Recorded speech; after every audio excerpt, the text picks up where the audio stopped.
Attention, cette vidéo comporte des scènes pouvant heurter la sensibilité des plus jeunes. Âme sensible s'abstenir.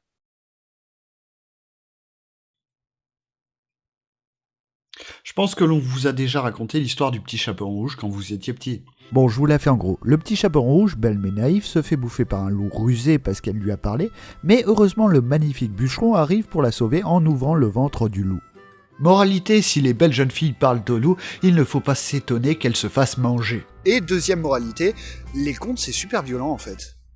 Mais aujourd'hui on va parler des contes pour adultes, ceux avec un dangereux psychopathe, Du sexe, et du sang. Aujourd'hui on va analyser la violence d'un film d'horreur culte, Les Griffes de la Nuit.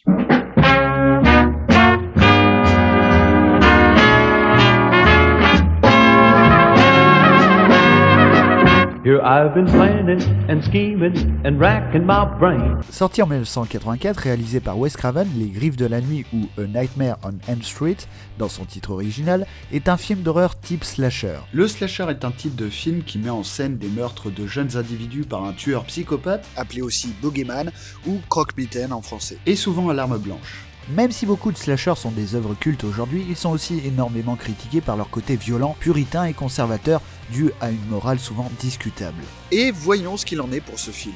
Comme à chaque fois, je vais spoiler comme un gros bâtard, donc matez le film avant.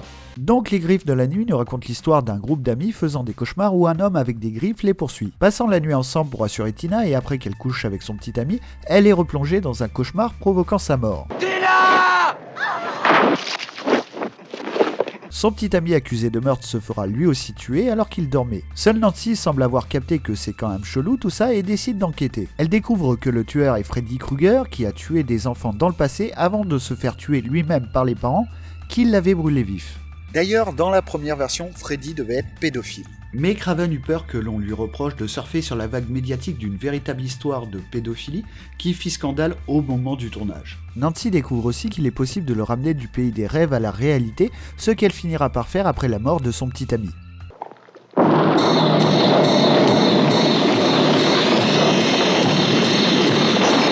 Cette scène est vraiment trop cool. Elle essayera donc de le tuer avec différents pièges jusqu'à qu'elle réussisse en lui tournant le dos. Mais grâce au pouvoir des producteurs, il n'est pas vraiment mort. Ce qui laissera la place à de nombreuses suites, plus ou moins bonnes. Mais passons sur cette fin que même Wes Craven détestait, et regardons de plus près la violence. Les meurtres de ce film posent d'abord la question de savoir s'il y a vraiment violence. Si l'on revoit les scènes de mort, il n'y a rien de réaliste en soi. On ne voit jamais quelqu'un se faire réellement tuer. Prenons par exemple la première scène de meurtre. Nous ne voyons pas Nina se faire agresser. Elle se retrouve en sang sur le plafond à crier, donc quelque chose de totalement irréaliste. Donc si ce n'est pas réaliste, ça ne devrait pas être violent en théorie. Oui, mais la suspension consentie de l'incrédulité. Une œuvre de fiction repose sur la suspension consentie de l'incrédulité, c'est-à-dire que le temps de l'œuvre, nous acceptons de vivre la fiction comme s'il s'agissait de la réalité. Ça ne veut pas dire que l'on croit simplement que ce que l'on nous dit ou montre est réel, comme un documentaire. Mais pour ressentir ce que pourrait être la situation évoquée sans crier au fake, nous acceptons de la croire comme réalité. Et c'est parce que l'on a accepté depuis le début le côté surnaturel du film et du méchant que l'on a aussi accepté sa violence.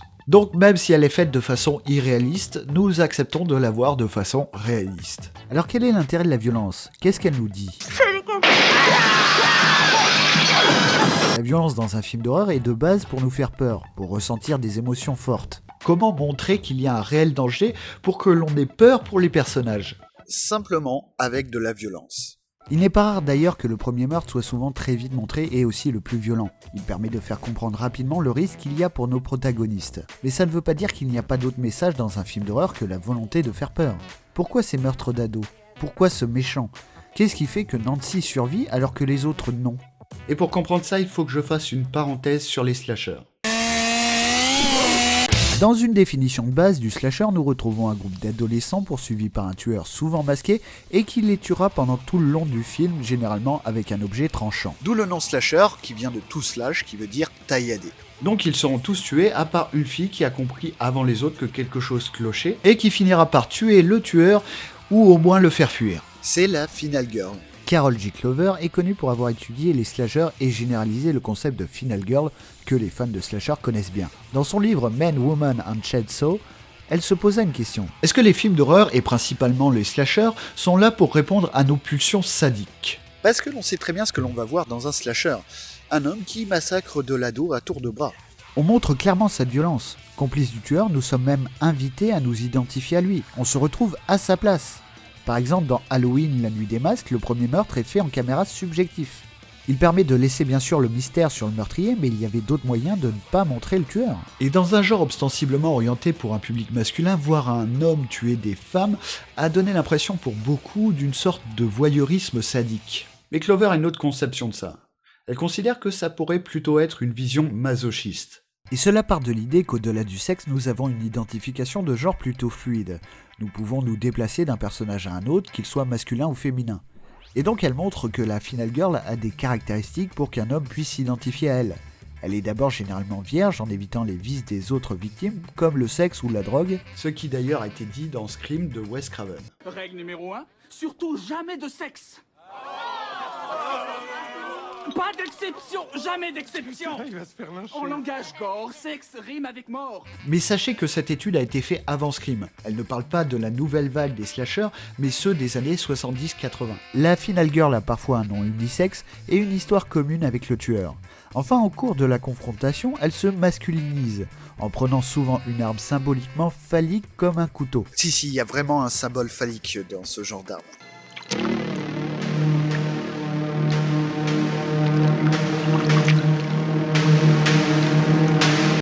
Mais attends, pas de sexualité, un nom androgyne, une arme phallique ? Ça me dit un truc, ça.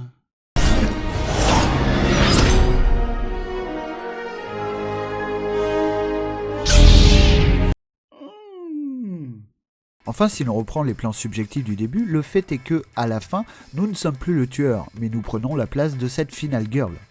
Mais attention, Clover était très clair là-dessus, ce n'est pas pour ça que ça en fait une figure féministe. La morale de ces films est souvent puritaine, et la Final Girl n'est au final qu'une femme dans un moule d'homme. Pour reprendre Halloween, les meurtres se font après le sexe ou l'envie de sexe d'une femme, alors que Laurie est représentée comme pure, gênée par le fait d'être avec un garçon. Elle est presque une femme au foyer, ne laissant pas les enfants pour aller batifoler, et si elle arrive à combattre le méchant, c'est soit parce qu'elle a pris une arme symboliquement phallique, soit parce qu'elle est aidée par un homme. John Carpenter a toujours rejeté cette analyse, expliquant que c'est parce que Laurie était frustrée sexuellement qu'elle utilisait autant d'armes symboliquement phalliques et non pas parce qu'elle était vierge. Bon, déjà on ne voit nulle part dans le film qu'elle est spécialement frustrée, mais en plus ça veut dire que si elle avait couché avec un mec, elle n'aurait pas pu combattre Michael Myers ? Je ne vois pas en quoi ça change la morale du film. Bref, la féminité d'un point de vue masculin de l'époque. Donc la violence dans les slashers aurait comme fond cette morale conservatrice. Ouais. Est-ce que vous saviez qu'il y a une autre version du Petit Chaperon Rouge que je vous ai raconté ? Bien plus ancienne d'ailleurs. Dans cette version, le Petit Chaperon Rouge se fout à poil dans le lit et quand elle découvre que c'est un loup, elle n'est pas effrayée. Elle dit alors qu'elle a un besoin pressant et qu'elle doit aller dehors. Le loup, pas très intelligent, accepte en lui attachant alors un fil de laine au pied pour qu'elle ne s'enfuit pas. Mais loin d'être stupide, le Petit Chaperon Rouge attache le fil à un arbre et échappe alors aux griffes du grand méchant loup. Bon, aussi dans cette version, c'est le Petit Chaperon Rouge qui mange la grand-mère. Mais bon, Moralité, il suffit de pas grand-chose pour changer la morale d'une histoire. Et c'est ce que l'on va voir avec les griffes de la nuit. D'abord parce qu'il est impossible de s'identifier à Freddy. Il n'apparaît au final que 4 minutes pendant tout le long du film, quand il tue, nous ne le voyons pas, et il est que très rarement en caméra subjective. De toute façon, l'utilisation de la caméra subjective nous met plus en empathie avec la victime que en symbiose avec le tueur. La seule personne sur qui on peut s'identifier est Nancy, et elle est loin de la représentation de la Final Girl que peut faire Clover. Elle n'a pas un prénom unisexe, elle ne combat pas le méchant avec une arme phallique, et même si elle n'est pas montrée, elle a sûrement une sexualité. Mais elle n'est pas soumise aux hommes. Et c'est là tout l'enjeu du film et de sa violence. Ce n'est pas parce que Tina a couché avec Rod qu'elle est punie comme dans d'autres slashers, mais parce que même si elle semblait mécontente de le voir, elle n'a pas su résister, acceptant docilement ce que Rod voulait. Vous restez, hein ? Me laissez pas toute seule avec ce cinglé. Tu restes, ah non ?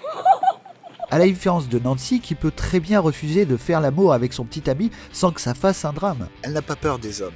Elle accepte même qu'ils rentrent facilement dans sa chambre sans faire un scandale. Et elle apprendra que dépendre d'eux n'est pas une bonne chose. En effet, par 2 fois, elle demandera de l'aide à son petit ami et par 2 fois, il la laissera tomber. S'endormant, il finira par en payer le prix. Même chose pour son père où elle demandera aussi de l'aide mais qui la laissera se débrouiller toute seule au final. Aussi, elle ne peut pas compter sur les différentes autorités du film. qu'elles soient religieuses Parentale, ou même sociétales. Toutes montrent leur incapacité à aider Nancy. On peut le voir d'abord par le fait que l'autorité religieuse, alors qu'elle pourrait être une réponse protectrice contre Freddy, ne l'est pas vraiment. Pitié, mon Dieu, c'est moi, Dieu. Nancy comprendra d'ailleurs à la fin qu'elle ne l'aidera pas. Même chose pour son père, comme je l'ai dit, quant à sa mère, elle lui reprochera de boire pour fuir la réalité, quand elle ne décidera pas d'imposer à sa fille le fait qu'une femme devrait rester à la maison, symbolisée par les barreaux par les fenêtres, seul endroit où elle devrait être en sécurité. Maison qu'elle transformera grâce à son intelligence en vrai terrain de guerre, car elle comprend très bien qu'elle n'y est pas plus en sécurité qu'ailleurs, et qu'elle préfère faire face au danger. Enfin, Nancy bat finalement la violence de Freddy, non pas en se transformant en homme à son tour ou sauvé par quelqu'un, mais en reprenant le pouvoir en rejetant cette violence et cette peur, rejetant par là même le regard de Freddy, ne la voyant que comme une proie sexuelle. et c'est d'ailleurs la violence du film qui éclaire cette partie. Le fait qu'elle tourne simplement le dos ne serait pas aussi impressionnant s'il n'y avait pas eu cette violence avant. J'aimerais juste rajouter un dernier point sur les slashers. Clover et d'autres personnes basent souvent leur thèse sur le principe que dans ces films, la violence est dirigée vers les femmes et qu'ils sont destinés à un public masculin. Or, une étude de Cowan et O'Brien de 1990 a montré que les femmes ne sont pas plus victimes que les hommes et qu'elles ont même plus de chances de survivre, mais que leurs morts sont plus souvent mémorables. Aussi, il a été montré qu'aujourd'hui, le public des films d'horreur est majoritairement féminin.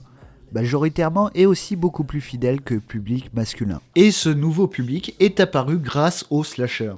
Et certaines adorent Halloween. Malgré tout ce que j'ai dit, j'aime bien ce film. Même s'il a une morale douteuse, il a aussi des qualités que je recherche dans un film d'horreur. La peur, Le frisson, l'adrénaline. Je ne dis pas que la question de la représentation ou de la morale n'est pas importante. Mais on peut très bien apprécier un film dont on n'a pas du tout les mêmes idées, parce qu'il touche autre chose en nous. Et Nancy est souvent considérée par les fans de slasher comme la plus badass des Final Girls. Et cela est dû au fait qu'elle ne fuit pas cette menace, qu'elle ne se cache pas d'elle et que depuis le début, elle s'est donné comme mission de la combattre avec son intelligence et son inventivité. Craven a voulu montrer sa vision sur la façon de combattre une violence intangible et invisible, celle des peurs et des cauchemars, et offre une autre réponse à son héroïne en refusant d'en faire une victime soumise, autant dans le monde des rêves que dans la réalité. enfin si on oublie cette fin qui veut rien dire. Merci à tous d'avoir regardé cette vidéo, n'oubliez pas de la partager si elle vous a plu, De vous abonner. et de laisser un commentaire si ça vous dit. Allez, à bientôt.